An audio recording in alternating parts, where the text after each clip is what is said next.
Welcome, Grace Chen, and thank you for taking this time to talk to us about your State of Therapy conference presentation that you're going to be doing.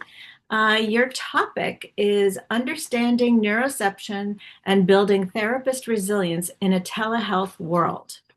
Wow, that's a lot. So, Yes. can you tell us a little bit about that and what was your inspiration for this topic? Yes, actually, I have a lot. This inspiration comes out from because in the spring I did a peer consultation on polyvagal informed couple therapy with the NEAFAST, and it actually come out from the consultees or the members of that group. So during the training process and at the very end, they all talked about this concept of neuroception. There was not something they are aware of before because when you think about the polyvagal theory, it was always about the autonomic nervous system, the ventral vagal sympathetic, all those stuff things. The idea of neuroception was new to them, and they all realized. And I remember a couple of them in the very end say the realization of how the peer consultation group make them realize their fatigue of this whole pandemic telehealth was because of lack of connection with other people.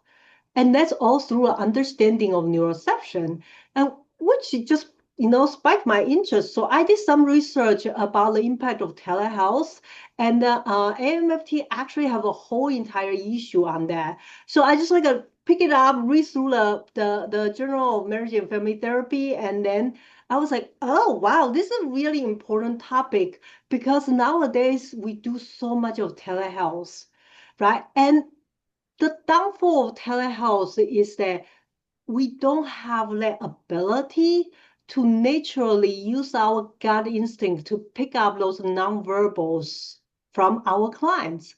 And when you are doing telehealth with couples or the families, that means that your nervous system has to pick up more and work extra harder to pick up those nonverbals, Mhm. right? And then so they're all weighing on our nervous system as a clinician.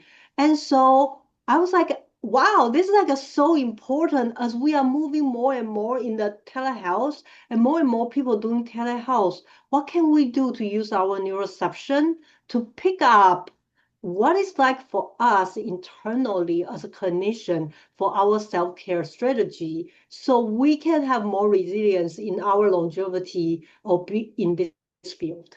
So that's kind of the inspiration. That's the inspiration, and also such a wonderful description of the topic and what you're going to be presenting.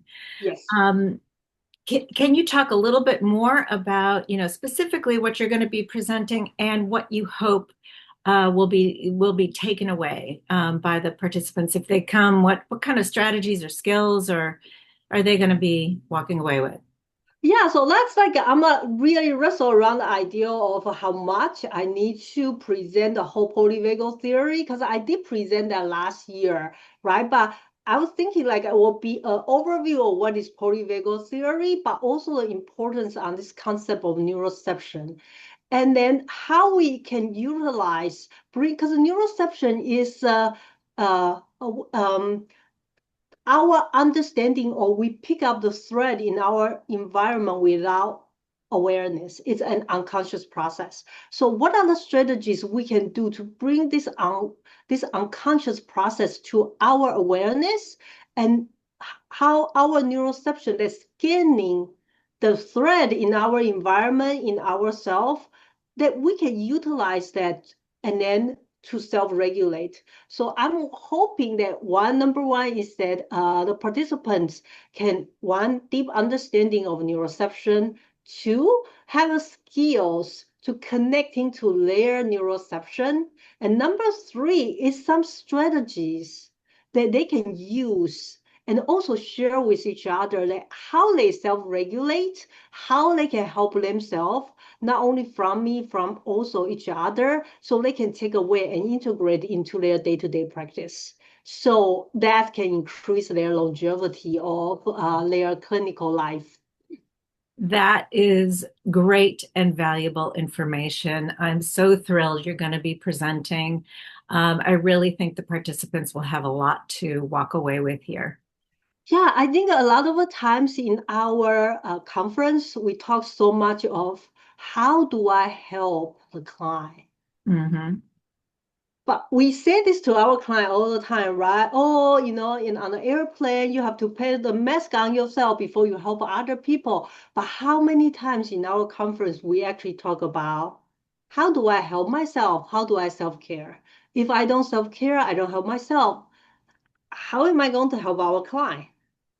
Yeah, yeah, absolutely. It's critical, right? Yeah. Yeah, and so that's kind of the whole essence is that I want to put a spotlight on it is so important with this self-care part.